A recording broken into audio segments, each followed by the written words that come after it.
Shalom, and welcome to part 3 of chapter 3.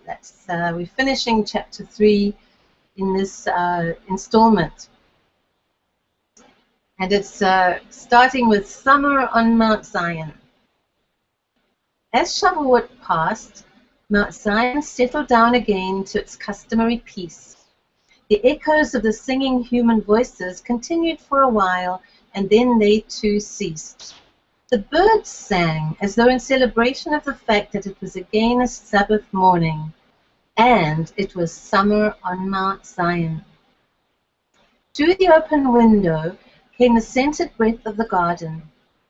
I looked out into the distance, at the hills and valleys basking in the sun's warmth. And then in Garden Square, just outside our gate, a man stood silently contemplating the vista before him as well. His thick mop of brown curly hair and his full beard seemed to enlarge the size of the head upon his broad shoulders.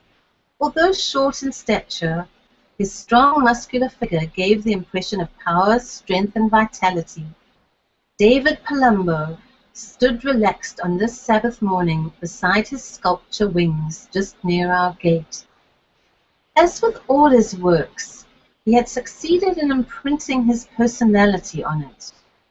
The impressive power with which the flames and ashes of satanic torture and murder was symbolically expressed in the door of Yad Vashem, the memorial to the Holocaust, was in complete contrast to the sensitive delicacy of some of his smaller works on exhibition in the gallery. Here we see a beautiful sculpture of his called The Burning Bush, which is also situated in the Knesset building in Jerusalem.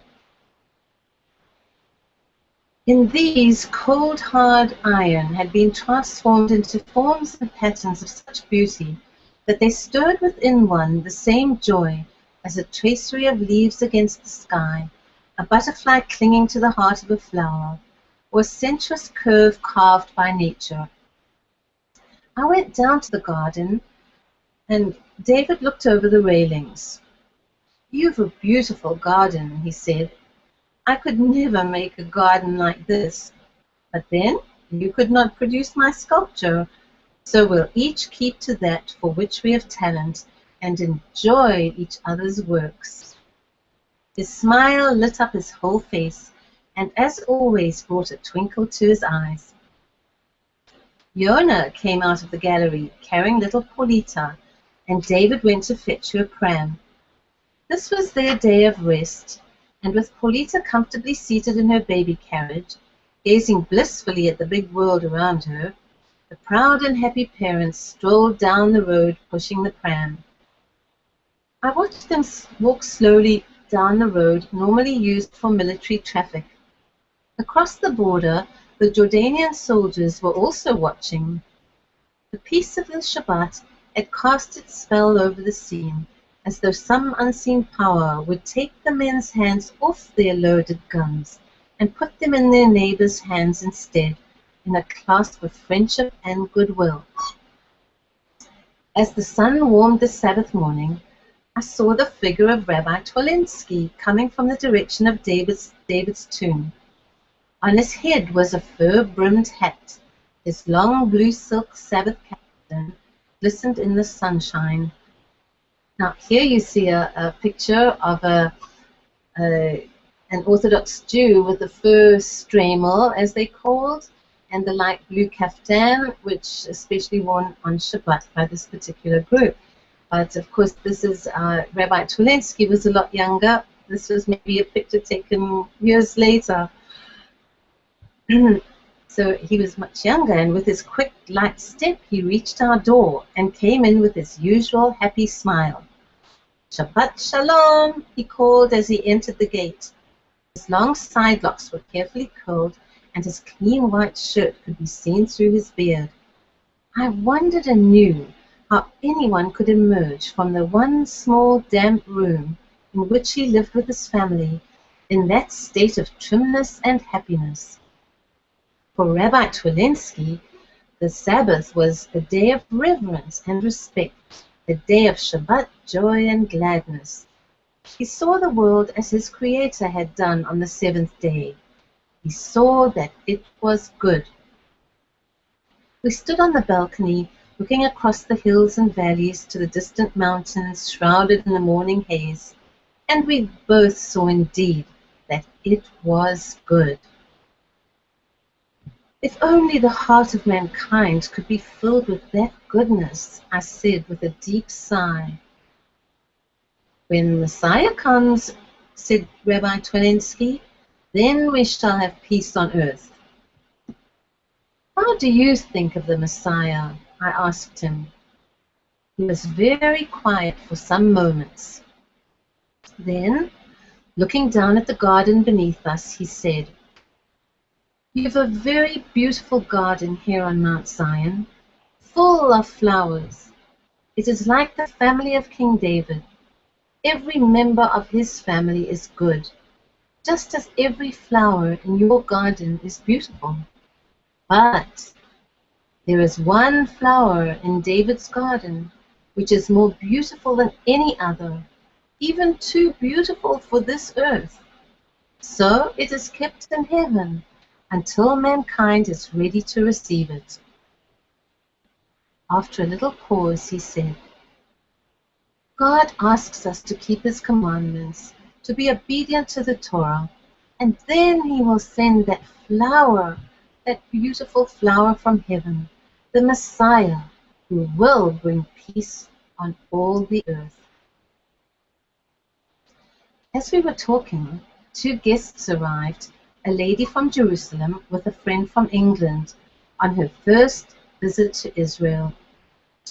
Fearing the walk on the road under the surveillance of the Jordanian and our own soldiers, they had climbed the steps and now stood on our balcony facing the enemy military post.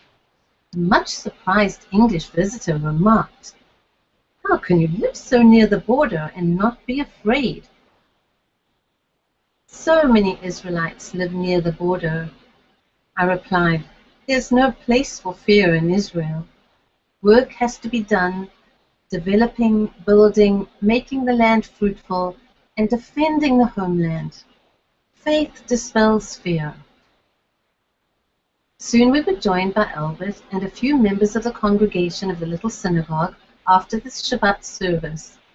It was becoming customary to say Kiddush at Ha'ohel after the morning service. For Rabbi Tolensky, just singing was not enough. His body demanded an outward expression of his inner joy.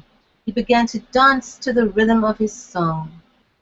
And before long, he was joined by the white-bearded Yaakov, his pockets bulging with Bibles, and the red-bearded Chassid, the black-bearded rabbi from Poland, Albert and others who, holding hands, danced together in a circle, their voices filling the room with song. "I had read about such things in writings on Hasidic life," the English woman commented, "but I would never have believed that they still happen, or that I would ever witness and share in such an experience of Sabbath joy. I'm really touched. It seems to bring to life some deep-seated Jewish consciousness which I hadn't even known I possessed." As the singing and dancing was going on, I looked through the window to see another large group waiting at our gate. I ran down to the door to discover that these new visitors were a group of German Christians. They had come to Israel to build a rest home at Shavei Zion, on the north coast of Israel near Nahariya, called Nis Amim. The town Nahariya was a small town built by the Jews fleeing Hitler, but here at Nis Amim, their first rest home in Nahariya itself, anyone who had suffered at the hands of the Nazis was a welcome guest. No payment was accepted by these Christians. With selfless devotion and often at great personal sacrifice, these Germans were atoning for what had happened to the German Jews. And the name Nes Amim means banner to the nations. This group had come to spend the Sabbath in Jerusalem, and one of the groups who had already paid us a visit had brought them to greet us. It flashed through my mind that there would not be enough room upstairs for all of them, and also that this intrusion might disturb the spontaneity of the dancing and singing of the Jewish group upstairs. So I took the German group into the room downstairs, one immediately below that in which the Orthodox group were, and served them drinks and refreshments. Soon, they too began to express their happiness in song, hymns and psalms in German. They prayed for the peace of Jerusalem. "This is the first time," one of the women said, "that we have felt so free and happy in a Jewish home, that we are not being made conscious of our German nationality and our Christian faith." At the end of the Sabbath, with Jerusalem glowing golden in the late afternoon sun, another group of some 35 people was making its way slowly to our front door. This time, it was Americans. Gilbert was the rabbi of a Reformed temple in the United States, and he was conducting some members of his congregation on a tour of Israel. He had spent some days with us on a previous visit and loved Israel and Mount Zion. And now this sunset on Mount Zion, he had brought his group, who were visiting and touring, with him to Ha'ohel. Gilbert, his wife and his children were all deeply imbued with American values, their way of life orientated to American standards. Gilbert had found his place in America as the spiritual leader of a Reformed synagogue. He ministered to the needs of a congregation, the members of which loved him. This was a satisfying and a full life.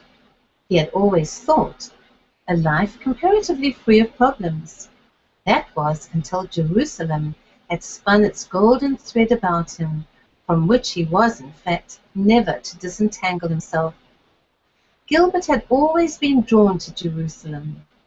In a previous visit he had told me, "I come to Jerusalem at every opportunity, for a month, a week, or even only a day." "What draws you here so strongly?" I asked him. "My spiritual hunger," he had replied. "I come here starved for the spiritual food I can get only in Jerusalem, and I return with my soul and my spirit replenished." "Don't you want to live here?" I'd asked him. "Of course," he had replied, "but I have to think of my family. It would be hard for me to find work here. The Reformed synagogue is not at all popular in Israel." Embarrassed, he continued, "And my children aren't happy when they come here. There's the language difficulty, the different values of life, and the lowest standard of living." "That would not represent any real barrier," I had said. "Children soon adjust themselves." Shaking his head dubiously, he had answered, "But in any case, I have a responsibility to my congregation." And he added somewhat defensively, "And I like my work there." Gilbert's inner conflict had still to be resolved. And now here he was again, standing at our door, saying with a smile, "Another opportunity to come to Jerusalem and Mount Zion. So I had to bring these good people to meet you and visit Ha'ohel. May we come in?" The 35 people crowded into our upstairs lounge. They sat on chairs, on tables, in the window embrasures, and on the floor. The views through the open door leading onto the balcony fascinated all of them. Many commented on the landscape, its beauty, the sense of peace in the room. Others were silent, finding no words to express their emotions. As the sun began to set further, it first intensified the colors of the mountains and illuminated the sky. Between the golden hills of Judea and the pastel-colored mountains of Moab, part of the large expanse of the Dead Sea could be seen as the tiny blue jewel in the distance. Then the heads of the Jordanian soldiers above their sandbagged fortifications appeared as two small black balls against this background of pastel and gold, reminders of man's intrusion in God's perfect creation. The light gradually faded, the shadows deepened, and the stars began to shimmer brightly as the voices in the room joined in song. Gilbert and I read some psalms with their many references to Mount Zion. Gilbert then performed the Havdalah service, and the new week had begun. Shavua Tov, we greeted each other. Well, that concludes the chapter 3 of Window on Mount Zion. And we look forward to the coming chapter 4, in our next session. Shalom. Litraot from Window on Mount Zion.